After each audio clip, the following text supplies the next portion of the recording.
Look at the advanced economies of the 21st century, and you will see wealth inequality has reached levels last seen during the Gilded Age.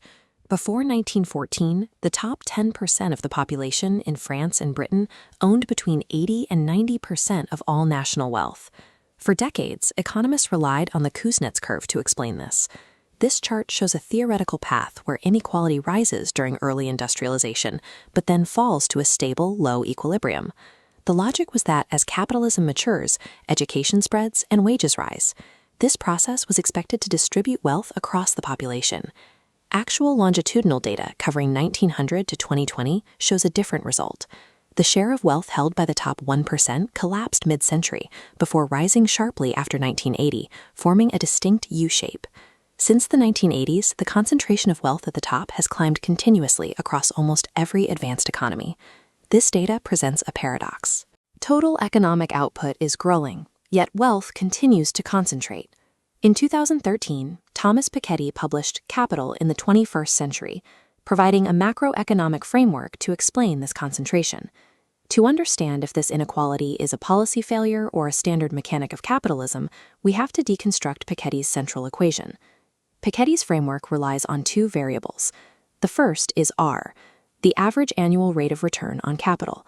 This return includes all income from assets, such as profits, dividends, interest, rents, and capital gains. The second is G, the growth rate of the overall economy. This growth rate is the sum of two components, demographic expansion and productivity growth driven by technology. Piketty's thesis relies on compounding. When R exceeds G, accumulated wealth outpaces the broader economy. A portfolio earning 5% only needs half its income reinvested to grow at 2.5%. This still outpaces an economy expanding at 1.5%. This dynamic determines beta, or the capital-to-income ratio. This measures the total value of national wealth relative to 1 year of national income. Piketty projects that as global population and productivity growth slow in the 21st century, G will fall, causing the capital-to-income ratio to rise. When R significantly exceeds G, the economic system ensures that accumulated wealth commands an increasing share of national output compared to income from work. Arriving at these findings required a new way to measure the economy. Standard methods were failing to capture the top 0.1% of the population. Household surveys often fail at the top of the distribution. High net worth individuals frequently decline to participate, and data is often artificially cut off at a certain threshold to protect anonymity. To fix this, Piketty and his collaborators developed a framework called distributional national accounts. They moved away from voluntary surveys, relying instead on mandatory administrative tax records. The team used Pareto interpolation to estimate wealth within the highest brackets.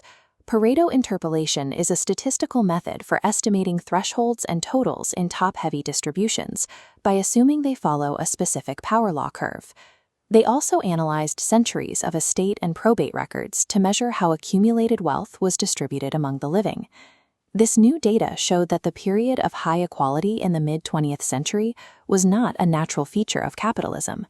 Mid-century equality was a product of the World Wars and the Great Depression. These events physically destroyed capital and forced governments to implement progressive taxes. Piketty's data showed that unregulated markets have no innate tendency toward shared prosperity. Equality only occurred when wealth was aggressively taxed or destroyed. These broad projections were immediately met with academic scrutiny.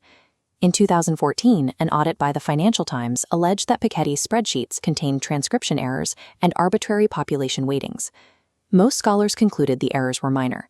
Correcting them did not change the overall U-shaped trajectory shown in the data. Economists like Lawrence Summers raised deeper theoretical questions about the definition of capital and the role of diminishing returns. Matthew Rogney argued that Piketty's formula failed to account for the difference between gross and net returns on capital.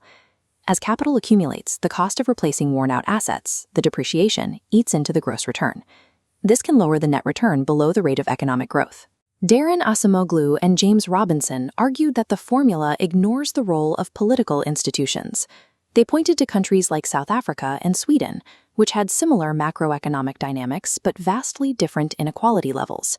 This suggests that political systems dictate how wealth is distributed. These critiques led Piketty to clarify that R greater than G functions as an amplifier mechanism, mediated by tax policy and ideology. Reaction to the data split along established economic schools. Marxist theorists saw confirmation of capital's accumulation. Neoclassical economists argued human capital still determines wealth.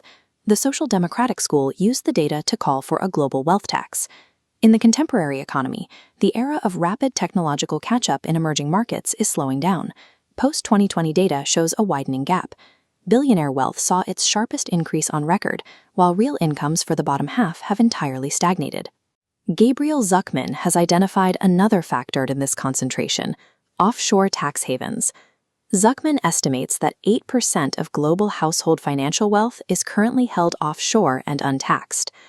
Because this wealth is missing from official statistics, the actual concentration of wealth at the top is likely higher than what is reported. By assembling centuries of administrative records, Piketty's work demonstrated that unregulated markets lack an innate mechanism for shared prosperity.